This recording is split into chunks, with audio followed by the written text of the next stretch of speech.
Today's announcement was just fantastic for the city of Bonn, of course. In the light of what just happened in the last few days, Altidore, Jovinko, what other exciting news can the Toronto soccer fans expect, and the city of Bonn soccer fans can expect? Yes. Hopefully we've provided enough excitement for a little while, but we're always looking to improve our roster. We have some more pieces we need to fill.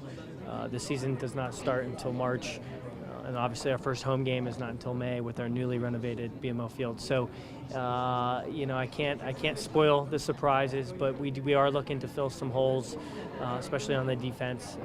We're looking to maybe make an announcement over the next few weeks on that. But today is about celebrating soccer in the city of Vaughan and the greater Toronto area, in the sense that we are filling a gap in player development trajectory. We now have a plan for a player who enters our academy to stay with us all the way through up until the first team. It also provides an opportunity for players on the first team to get minutes down on the USL Pro team.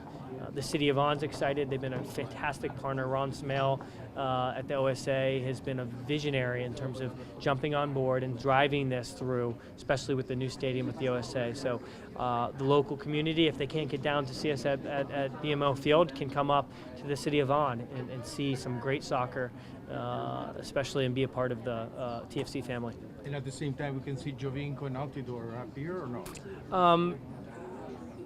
Most of the time, our players, our first team will be playing down at BMO Field, but there's an opportunity for exhibitions, or if a player gets injured and he needs, a lot of times what happens in Italy is they play for the Primavera team. So if one of their first team players isn't getting minutes, is coming back from an injury, they will go down and play for the Primavera side, and then they'll go back to play for the first team. It would be a very similar thing here. So there's sort of a two-fold purpose here. It's to help develop the players, but also for the recovering first team player who needs to get minutes and get match fitness back. Tim, you're the first TFC general manager to embrace the grassroots youth clubs in Ontario. Why did you decide to finally take the plunge and get into this partnership with the OSA and with the city of Vaughan? For me, it's what I'm passionate about. I think it's really exciting to sign designated players, but having grown up and played soccer, it's been a sort of a fabric of who I am and what people at TFC are about. Obviously brought Greg Van Iem because he was one of the first people ever to start an academy, a residency academy in North America in Casa Grande, Arizona. So we're really committed to player development, and so it seemed like the perfect opportunity because of Ron and his vision with the Ontario Soccer Association. It's not just about Toronto, this is about the greater Ontario, and I think we want to partner with the OSA in developing soccer players in all of Ontario. Did knowing you had this USL team coming in affect the way you approach the draft? 100%. So the draft choices we made are a result of two things. One is our scouting department that we have. I don't want to go out there and say we have the best, but we are one of the few teams that have a robust scouting department with a scouting director and a number of ground scouts in North America, but also internationally. So we trusted our scouts, and we went out there and drafted the players that we wanted, and we're really excited about them. The other factor is the USL partnership. We didn't just draft for this year. We had a number of draft picks. We accumulated draft picks because we knew that this USL team was going to be a factor in how we develop players. So a player like Kyle, who maybe didn't see the minutes this year, would have been able to get minutes and cut his teeth in an environment like USL Pro. It's a great league. It's a great place to play against seasoned professionals, so that when a player steps onto the first team field, he is ready. The expansion of USL Pro, do you think it'll help the draft system, or do you think it'll hinder it in the term of making it less relevant in the future?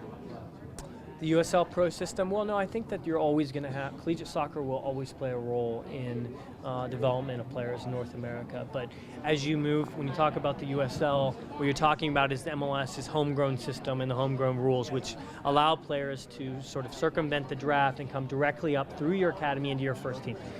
Going forward, we think the future is in our homegrown program. It's in investing resources in the local Canadian, the local players in Toronto. That's not to say we will not put a focus on our draft. With our scouting network, we do think that we'll always have a very good sort of opportunities in the draft.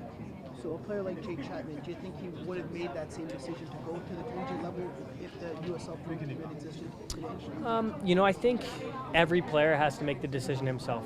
It's similar to, I know how hockey is here. You have to make a decision at some point whether or not you're going to go to college or maybe you're going to enter the professional ranks. So we go over that individually with each player on a case-by-case basis. What are his needs? Where is he at? What are his goals? What are his family's goals?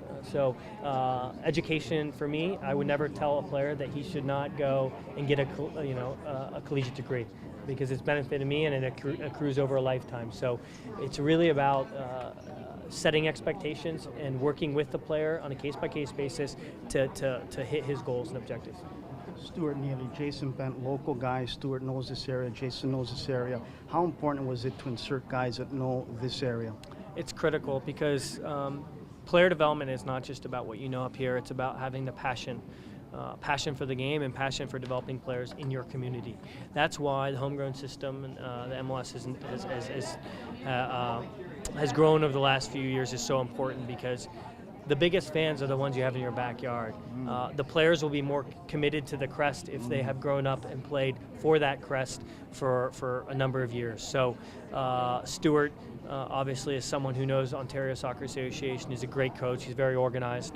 Jay has been with TFC for a number of years and has coached at the first team ranks, but now at the USL, and he'll obviously continue helping with the first team as well. So it's important that you have coaches who know the community, but just as much are passionate about developing players in the community.